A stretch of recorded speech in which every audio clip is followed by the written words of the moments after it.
This light fighter jet is unlike any other ever designed. It's shaped like a UFO. It's actually got such a cutting-edge idea that in the Soviet Union, it beat all competition as the next generation of fighter aircraft. But then something happened that made it lost to history. If you're anything like me and you love deep diving into aviation history, then you probably stumbled upon this photo of a random Russian jet. It was named the MiG-I-2000 and it's often mentioned online as a Russian light fighter project from the early 2000s, simply as another paper project that never saw the light of day.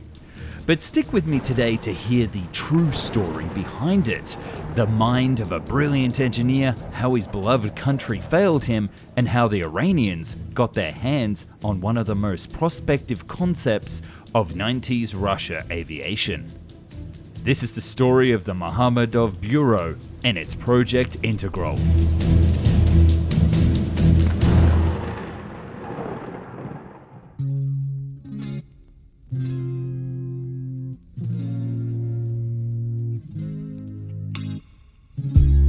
Like all stories, it starts way back in the 1960s. A young engineer by the name of Faruk or Faradin Mohammadov from Tajikistan, that was part of the Soviet Union, was studying in Riga when some of his colleagues formed a student aircraft design bureau. And if you're sitting there at home scratching your head already with all these names, don't worry, I'll explain that later because there's actually a story behind it. At the time, it was next to impossible to have a chance of designing your own aircraft because it was the job of the motherland's most famous bureaus like MiG, Tupolev or Sukhoi who actually made fighter aircraft. But this young man and his fellow students had a dream, and they knew that the only way that they could actually sit down and come up with a new type of fighter aircraft would be to think completely outside of the box. And it's this idea that he kept with him as he worked his way through numerous projects during the 70s and 80s, waiting for his chance to propose one of his radical student ideas.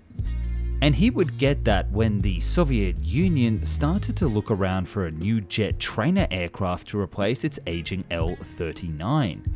By thinking outside of the box, he actually thought up and proposed a daring new design that would have a completely new wing, something that would bear his name into the future. And this aircraft was inspired, of course, by the UFO. Up to that point, there were several unconventional wing types experimented upon throughout the years. There's your basic regular wing design, then there's the swept wing, the delta wing, the forward swept wing, and then there's the famous flying saucer or circular wing design. Of course, this concept wasn't new and it had been explored by the Nazis before and during World War II, and then after the war, Avro Canada actually built a flying prototype of a flying disc, but it never worked out. So subscribe if you want to see a video about that one.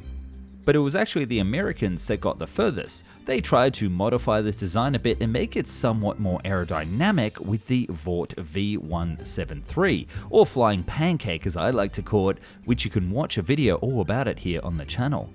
But none of these designs were good enough to actually fly in a real combat scenario or be applied in civil aviation.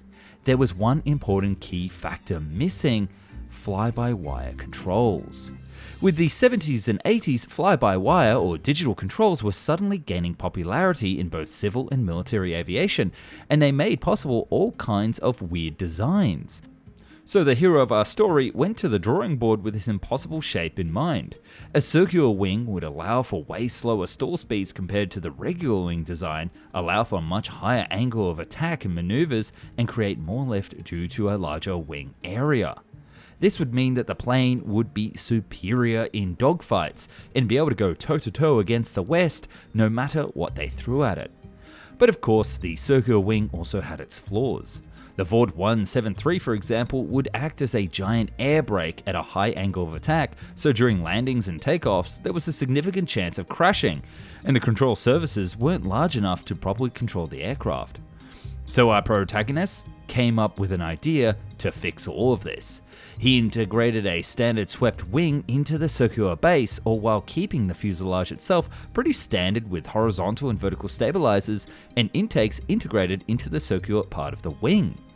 And the name was born, the UTS Integral. In 1991, he submitted a somewhat modified design proposal through the local MiG bureau in Dushanbe, Tajikistan, where he was living and working at the time. MiG was actually very impressed with the concept, so not only would it present its main idea, the MiG-AT, it would also present the UTS Integral as part of its program. The jet now had intakes below the circular part of the wing in the similar manner as the Yak 130, a larger canopy and less canted vertical stabilizers. MiG would go on to start doing some wind tunnel testing where the Integral proved to be better than its original competition in several tests, and thus it was granted the equivalent of $2 million for a first full-size mock-up. It looked like that for our protagonist that everything was going his way, and all those hard years of grinding against the stone and being in the student societies had finally paid off. Unfortunately, something else would happen that year. The USSR would fall apart, and in 1992 a disastrous civil war would strike Tajikistan, which would last for a further 5 years. The dream of the Integral was over.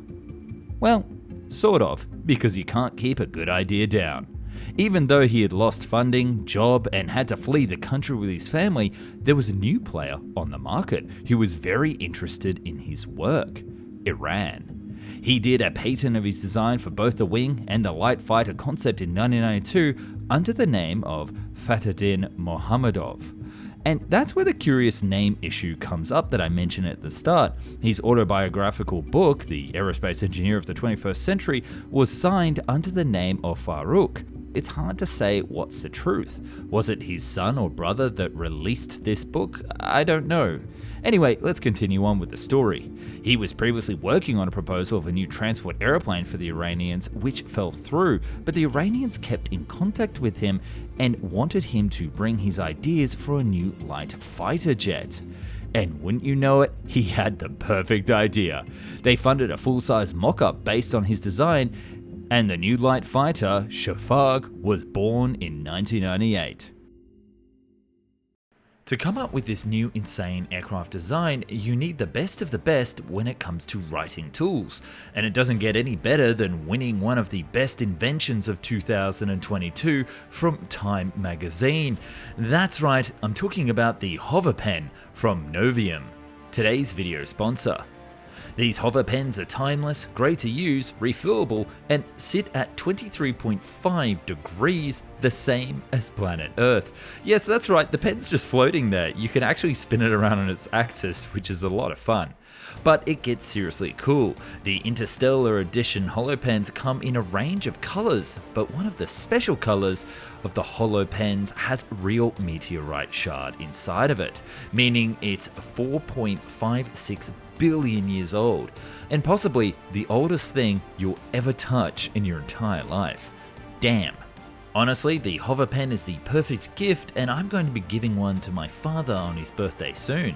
So to celebrate and to reward fans of the channel, Novium is also giving 10% off all hover pens and free shipping to most countries. So be sure to check them out for someone special, or maybe just for yourself. I've got all the links down in the description. The Shafag was considered in two variants. There would be a light attack aircraft version and a trainer for fighter pilots, with the first flight planned for 2008. But this would look almost identical to the 3D model that you see here today, except it would have two seats. Around the same time, Mohammadov caught wind that the new Russian Air Force was looking for a light attack aircraft. The design of the previous Integral concept was slightly changed and submitted. It would have a smaller F-22 style canopy and vertical stabilizers following the original wing design, and two AL-31F engines, the same ones as the Su-27, giving this light jet a lot of power. In total, there'd also be 8 hardpoints for weapons, plus one additional fuel tank or targeting pod along with a larger nose to accommodate the radar, which would make this jet much bigger threat than the MiG-29.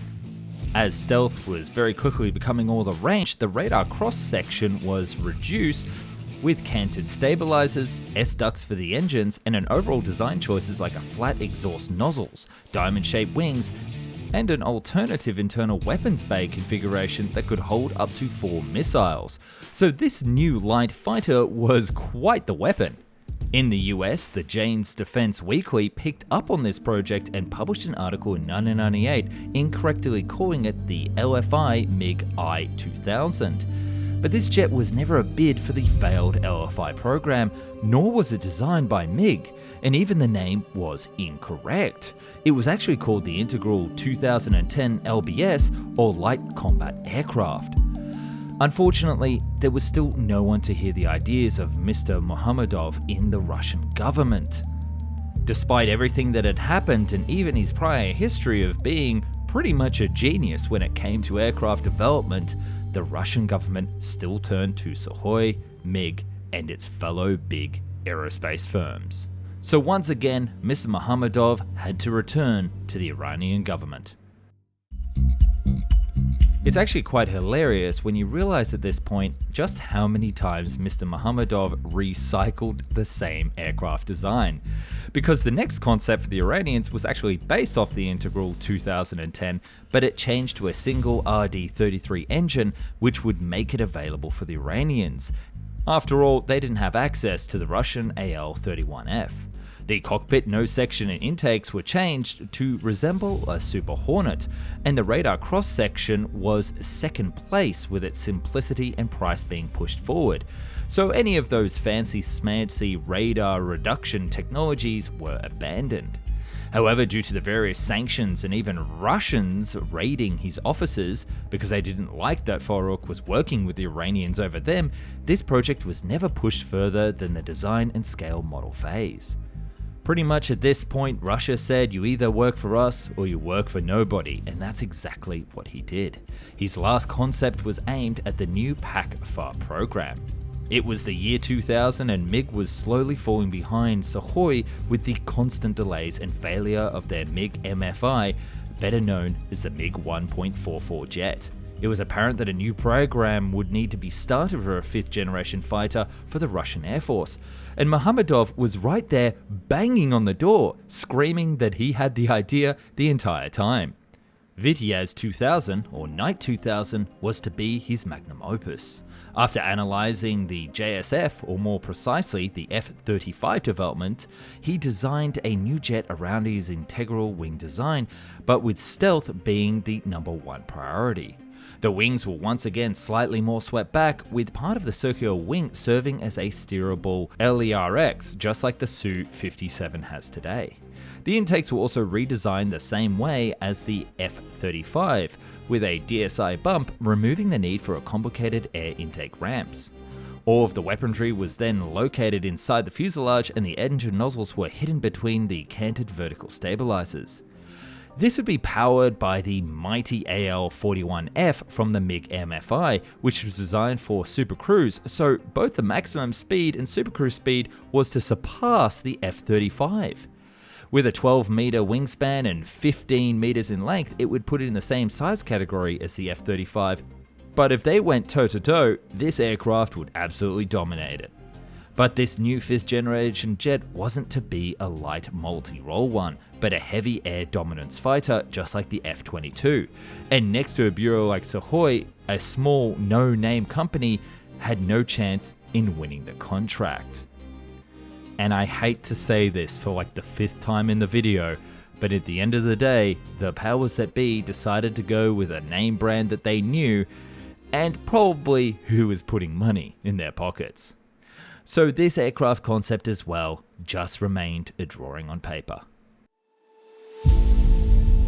So that's the real story behind that weird circular jet aircraft from Russia and the tale of a man who just couldn't get his ideas heard. It's been a concept of many names, promised so much, but never really stood a chance against the giants like MiG, Sukhoi, and Yakovlev. There is a footnote to this story that in 2010, Mohammedov proposed one last design, a stealthy unmanned jet based off the 90s Iranian proposal. Something that would actually be a real hit nowadays, with many countries trying to develop their own such aircraft. However, he would pass away in 2013, and with him, his dreams of an integral wing, now called Mohammedov Wing Design. Was he just so much ahead of his time, or was this idea never going to work at all and we could all see straight through it? Do let me know down in the comments, and I hope you enjoy this video. And boy, I feel like we're just getting started, because he had a whole civil aviation career where he came up with some incredibly insane aircraft concepts that would have been better than anything Airbus or Boeing would make. So if you want to see that one, make sure you stay subscribed, and I'll see you in the next video. Hey, don't forget that we've got 10% off hover pens for fans of Found and Explained. The links are down below in the description.